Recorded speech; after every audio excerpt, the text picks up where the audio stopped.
I'm Cynthia James, and this network is about changing lives one woman at a time.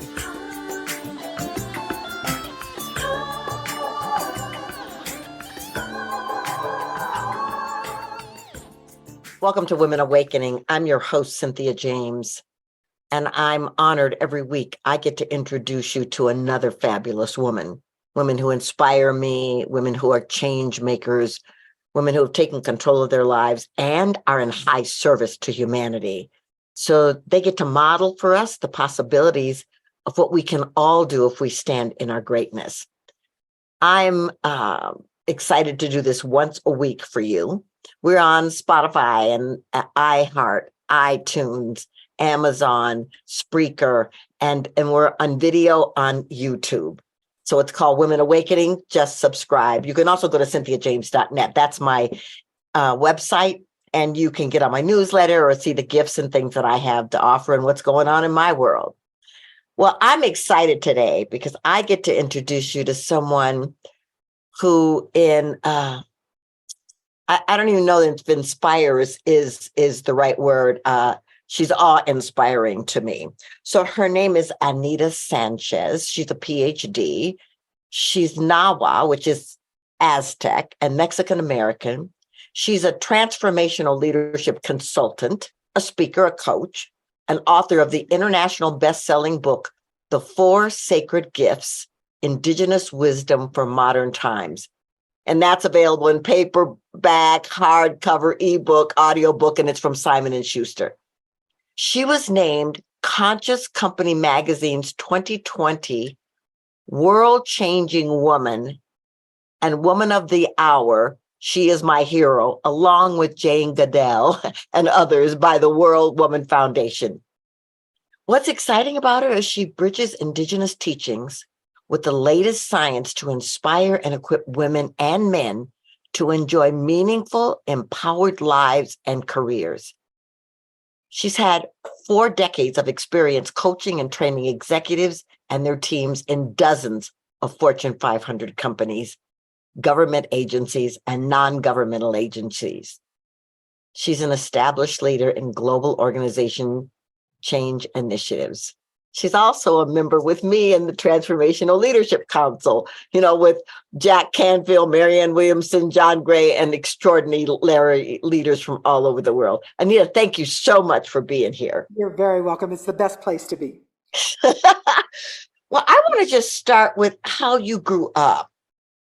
Yes. Well, I did grow up in the middle of the country in Missouri, and I grew up with a family who really honored both parts of us. That is to say, all of us.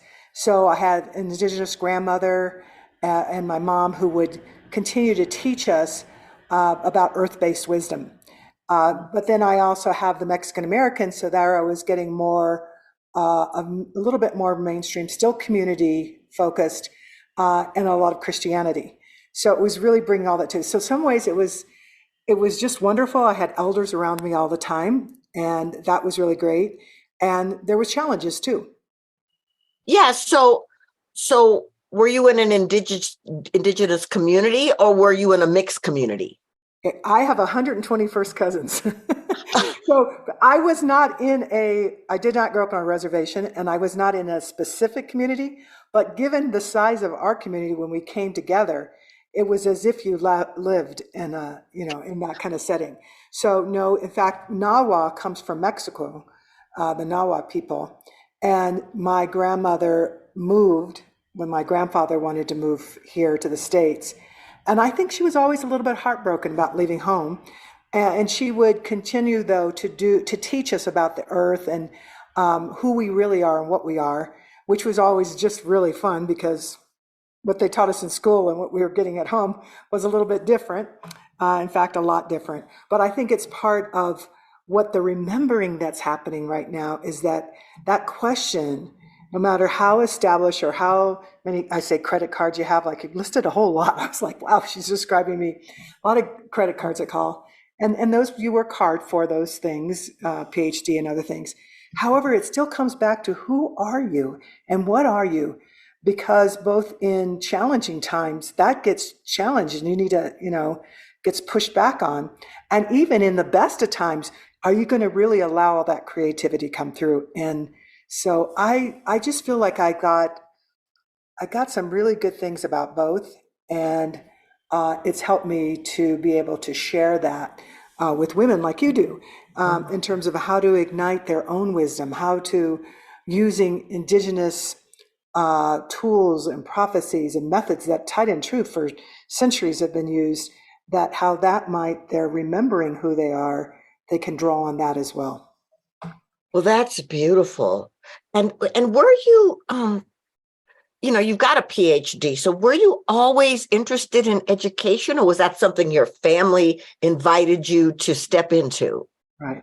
Yeah, no, I always, school was easy for me. And my parents, I don't know that this is true now. They say with immigrant groups, every generation gets more and more removed from it. But in my family at that time was always about going to school, that you had to. My mother had a seventh grade education, but one of the brightest people. I pit her against any of my friends in playing Scrabble. And then my dad had finished high school, but always they pushed being educated. But I was the first to get a PhD in my family, and and I'm really glad, because in my dreams I knew the calling was to connect hearts all over the world, Hmm. um, and connecting this heart was going to create this peace, harmony, and balance. I just knew as a little girl. I didn't know peace, harmony, balance, but I just knew hearts. And that's indeed what I got to do. So in spite of things that would come up, barriers in the way inside of me as well as external to me, those dreams that were just really supported by my ancestors, my indigenous elders, in all the teachings, I think really kept remembering who I am and what I am. And I'm here for a greater purpose than just what is I'm experiencing at this moment, perhaps. Yeah, and I would definitely, from the moment I met you, I would definitely say you are a purpose-driven person, and I want to talk about your book, but I want to talk about the fact that you're married also to a brilliant man who's doing stuff in the world. And just tell me a little bit about where you met him and how your work kind of complements one another. Yes, well, I met him when I was 19, and that was it. And I really didn't expect to get married. With challenges early in life, abuse and that, I just thought, doing in teenager already a lot of healing, but I just thought, I don't really need to partner with somebody. I just have a big family, big community. And then this guy shows up. And so Kid is different background than me. He's Norwegian, Irish, and English. And we ran for student body president together with a friend here at University of Colorado Boulder. And what I began to see, and he began to see in me, both of us, is like, although we come from very different backgrounds, we had so many things similar.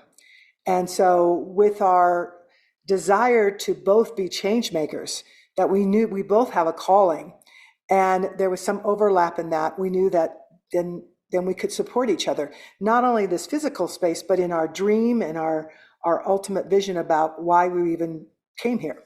So yeah, so we've been together and just celebrated December 13th, 49 years. Yes, Oh 49 my years. goodness, congratulations. Yes. Well, he's quite spectacular, as are you. And I want to talk about your book. What made you write this book, and how long did it take you? Okay. Yeah. So what made me write it was I got really,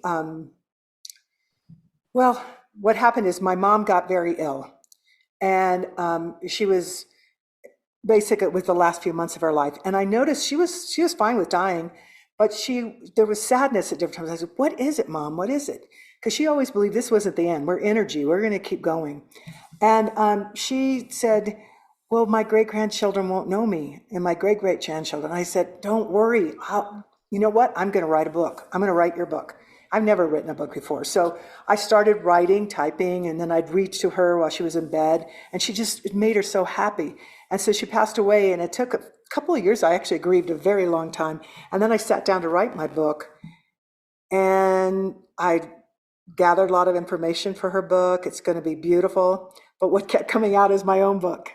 And so I finally just said, "Mom, I know, please forgive me. And I probably don't even need to ask your forgiveness because I can feel you smiling. I'm going to write my book, and it's going to help a lot of folks. It's going to help a lot of women understand how things that happen to them, any kind of suffering or, physical, mental, emotional kinds of abuse, that whatever, poverty, whatever it is not who you are, and it doesn't need to stop you. And Yes. so I began writing my book. My book took a full 6 years to write. Uh, Why? yeah, a full 6 years. Now I've written 7 other books since then with other people. None of them have taken that long, but there was a healing process as I was doing it. And so I think putting things down, not doubting yourself, just keep going at it. There was another level of healing, and it was really critical. And this book was part of my call, and that I knew I was to connect hearts. I knew that who I am is all the different parts of me: indigenous, woman, extrovert. I mean, there's so many different parts. Loves nature, all those things. But it was also, how to really translate my journey that may be very different in many ways, but still ignite that excitement for others. Like, yeah, I'm a change maker. I've done accomplished a lot of things. And I know a lot of women in both in corporate and in communities, in society at large, but then there's something that's not right. Just something that, and they stop themselves. Some limiting beliefs may be there. And so that got me to write this book. When I heard this prophecy, I went, this I must get out there, because it opened up things in me. It's incredible. Okay, so what are the 4 sacred Yes. gifts? Yes, the 4 sacred gifts, indigenous wisdom for these times. You're going to hear these, and they're going to sound like very simple words because they're used all the time. However, when you go into them very deeply, when you go into them in an earth-based way, in an indigenous way, they open up all sorts of things that you were conscious of and not conscious of. So the 4 gifts that 27 elders came together around the world, they built this hoop with 100 eagle feathers, and they put 4 gifts in there, having done ceremony and prayer and meditation and singing and dancing. And they said, the Spirit said, put these gifts in there because all of humanity needs them to remember how to be in harmony and balance. And there it was when I heard that. That's my mission, of course, connecting hearts, because we need to create love, harmony, and balance with all our relations. So the 4 gifts are: the first is the power to forgive the unforgivable. Yes, the power to forgive the unforgivable. And as I say that, just you're probably thinking about the things you have forgotten, or maybe you're thinking, I don't know if I can forgive that one. But that gift is yours. And there's ways to go and to really dig so that you can use all your energy, not stored holding on to things that you think consciously or unconsciously they're unforgivable. So that's the first gift. The second gift is the gift of healing. What a wonderful gift that we use every day, right?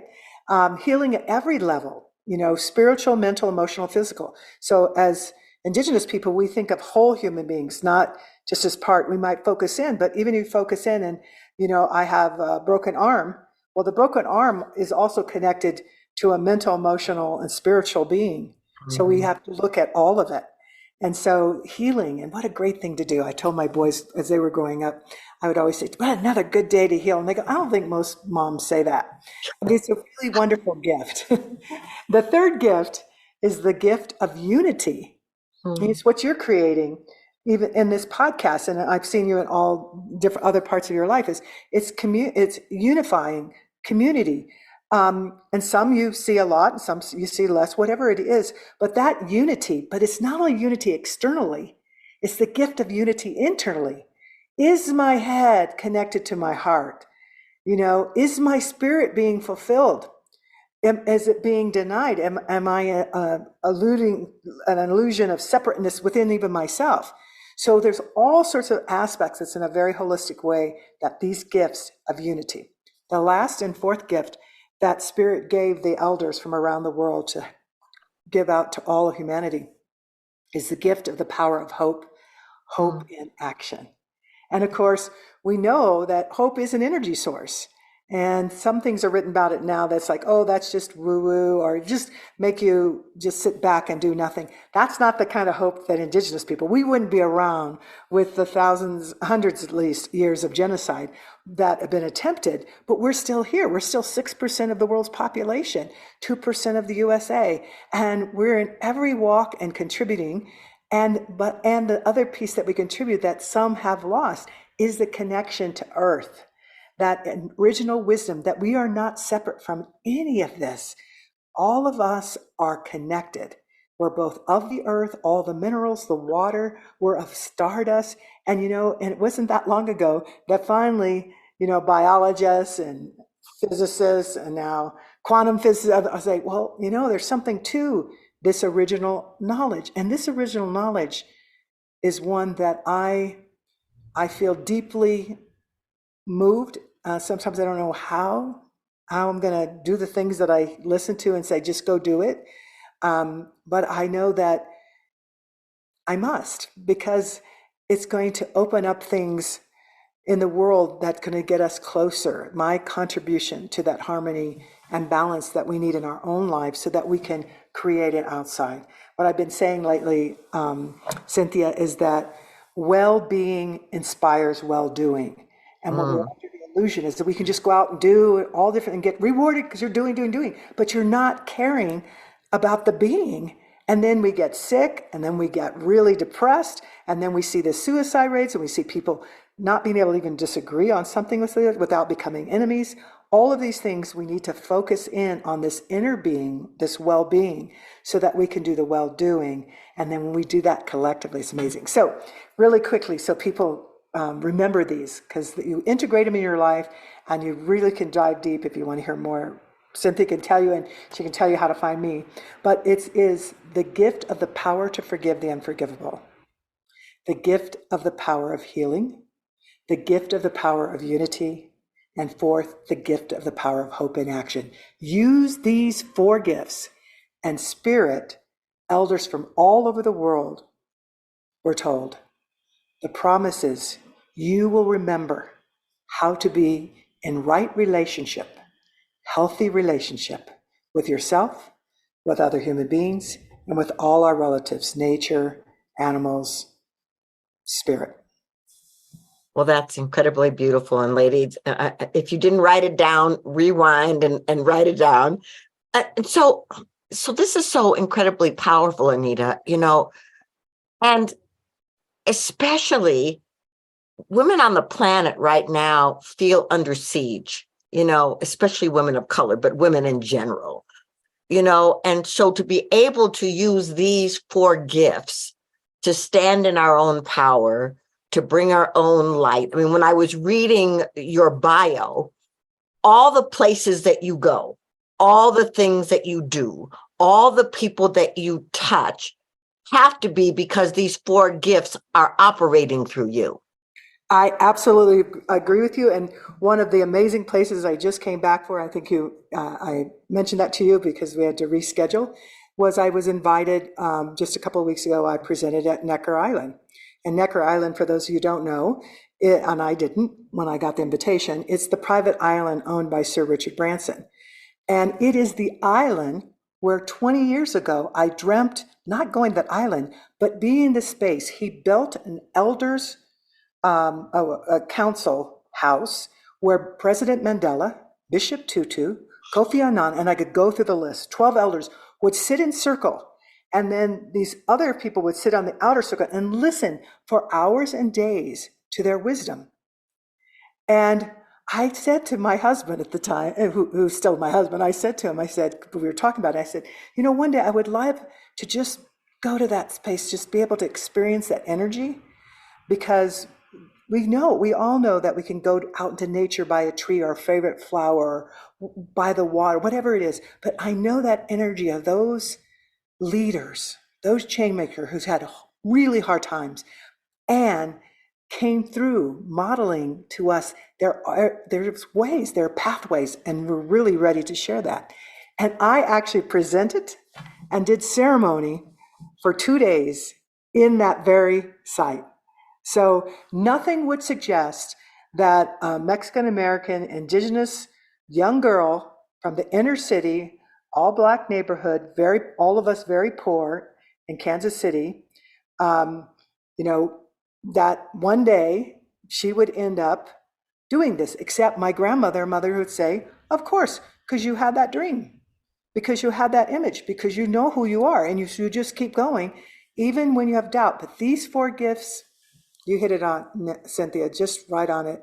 I use them every day, and having really worked them and experienced that and helped other leaders and change makers, help them to find their paths, because there's surprises with those little words that I just gave, because we're like, oh, everybody writes about those. But they go, oh, I didn't know when I was going to Unity that I was going to open up this healing, you know, I didn't know that was going to happen. Or, you know, it just happens. It's incredible. So spirit makes no mistakes. And I'm really grateful to the 27 indigenous elders who came from every region of the world to listen to the prophecy, who then gave him the four sacred gifts. Well, it's beautiful. How do people find you? Probably the easiest way is to go to foursacredgifts.com, FOUR, sacredgifts.com. And there you'll be able to learn more about the gifts, course I have, but also there's some free things there, a song, because we need to, as women, like you said, there's so many challenges.